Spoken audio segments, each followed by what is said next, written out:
The Lord be with you. And with your spirit. A reading from the Holy Gospel according to John. Glory to you, Lord.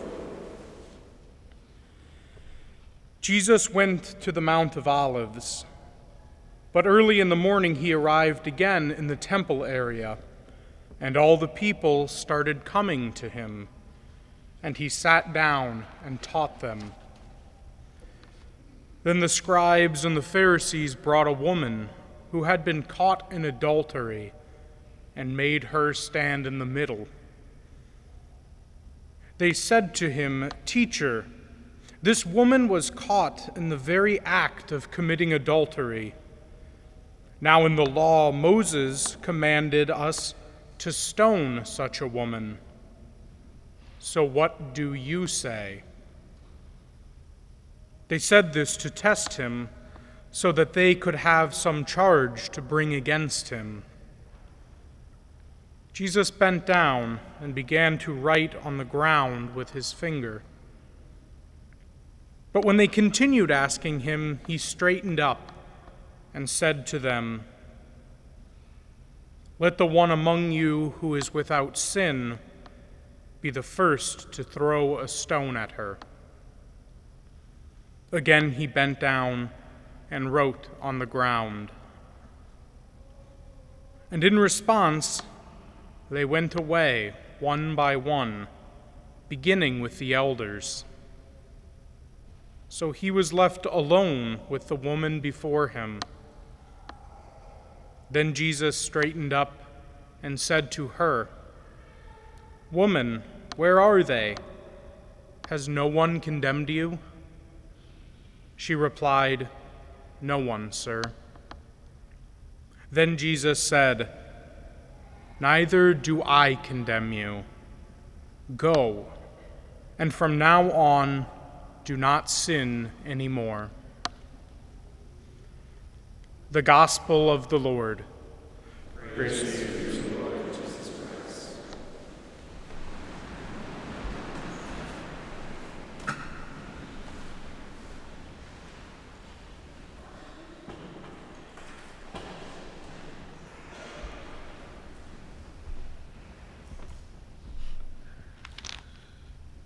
In my whole adult life, I've never been called to jury duty.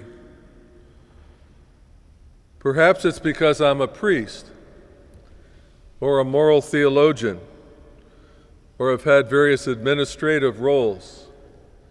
Maybe the lawyers don't think I'd be a good judge of people in a courtroom setting.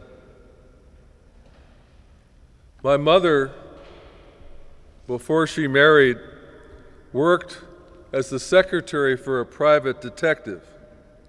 She loved the action. Often she spent time in the courtroom as his assistant. Later in life, after she had raised our family, when she was retired from work, she wanted to be on jury duty, and she hoped to get murder cases. I said, "Mother, you can hardly hear." She said, "But I can tell by looking at them." Fortunately, she never had that opportunity. Parents, of course, play this role. They're both the accuser and the judge as they try to pass on moral values to their own children. In my time as president of the university, I was the court of last resort, not to retry the case, but rather to assure that the process was proper and the penalty was proportionate. We can watch Judge Judy or some courtroom-based TV show. We can watch or read about how the American system of justice works or doesn't work. So none of us is immune from the responsibility to make judgments about the behavior of others. This powerful case of the manifestation of Jesus' forgiveness and mercy in our gospel today, I would suggest can be thought about by looking at the three kind of roles that take place in any kind of justice system. That of the accusers, of the accused, and of those who make the final judgment. Sometimes DAs hear in the American context that we're all going to hell in a basket, that it's never been worse, that values are breaking down, that they need to be more assiduous in applying the law and the letter of the law. Some suggest it all begins with quality of life considerations. Those who don't mow their lawn and ruin the look of the neighborhood. Those who on the toll road ride in the passing lane too slow, so we have to go around them. People who ride around neighborhoods with boom boxes, disturbing everybody's sleep. You can think about all these sorts of things, the so-called squeegee incidents. But most people are more preoccupied by what we consider serious crime. We worry about rapists and those who abuse children and those who hold up establishments for their own well-being, about leaders in the financial industry who bilk people of millions of dollars, of scam artists, of people who abuse one another in family dynamics. We worry about terrorists of all kinds who blow up themselves or others in public places and break down our sense of trust and community. There's no doubt that there are plenty of things that people do that need to be responded to justly and fairly. The problem with being accusers, however, is that sometimes we find ourselves among the accused. The accused in our system of law instinctively want to protect themselves against harm. And so right away when something happens, especially in the public light, they want to develop a kind of set of alibis or excuses, the rationalization mechanism that all of us carry with us. I did it out of anger. I was drunk and I didn't recognize what I was up to. I was high and my thought process broke down. There was something in my background that predisposed me in that direction. I was coerced by the circumstances of my neighborhood or my family or this particular time in history. We want to be able to say, I'm basically a good person, even though this thing that I did that I've been discovered to have done wasn't acceptable. Why don't you take all of that into consideration in making a judgment about me? In the gospel, the accusers, males, I might add, were in the top ranks of religious leadership. The presumption was in their favor. They knew the law. And in Deuteronomy it says, a woman captured in the act of adultery deserves to be stoned to death. But for the accusers in this story, it's also an attempt to entrap Jesus. For if he says that the stoning should be done by the religious leaders and those who follow them, it would be a violation of the Roman law, because the Romans said only we can kill another person.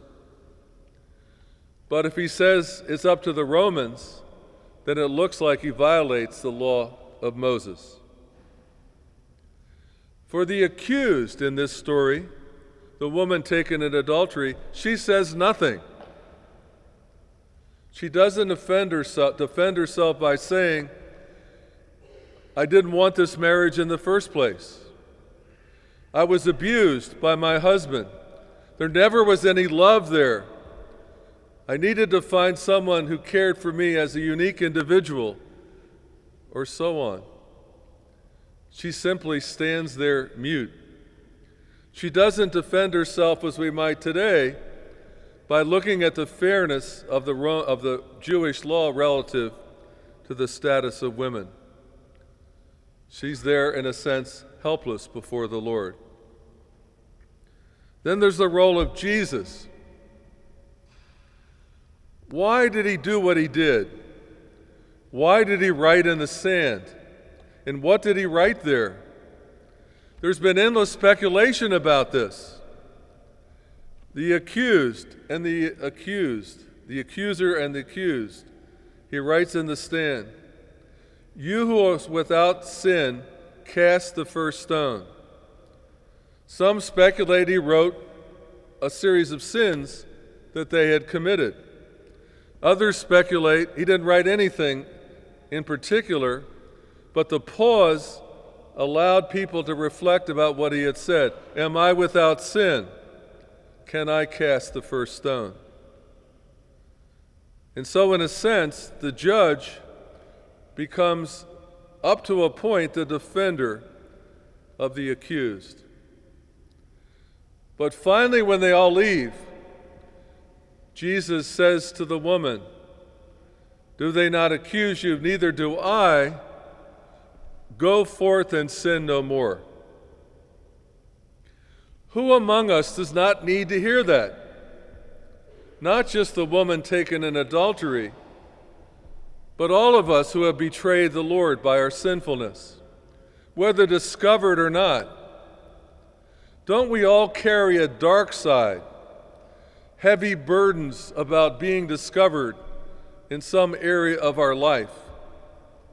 Don't we need that recognition that Jesus can forgive us as well? That there's no such thing as an unforgivable sin. There is simply the status of those who refuse to acknowledge their need for forgiveness. The church offers forgiveness in this Eucharist, in the sacrament of penance or reconciliation, and when we are baptized. Every Eucharist, at the beginning, we pray to be forgiven for our sin. The season of Lent is an opportunity for us to be ever more reflective about where we need to be forgiven and converted, about preparing ourselves more effectively for the full celebration of the beautiful feast of Easter. We can also learn how to forgive one another. As you have been forgiven, forgive one another. To step forward for that one person who may drive us nuts, whom we can in our heart so easily forgive for some harm they've rendered toward us. The church has many titles. One I like is the refuge of sinners. We gather here not as the elect, the holy ones, but as sinners who have experienced the powerful, wonderful forgiveness from the Lord. That is what we celebrate. May it take effective root in each of our lives. And in the process of discovering the forgiveness of the Lord, may we learn ever more effectively to forgive one another.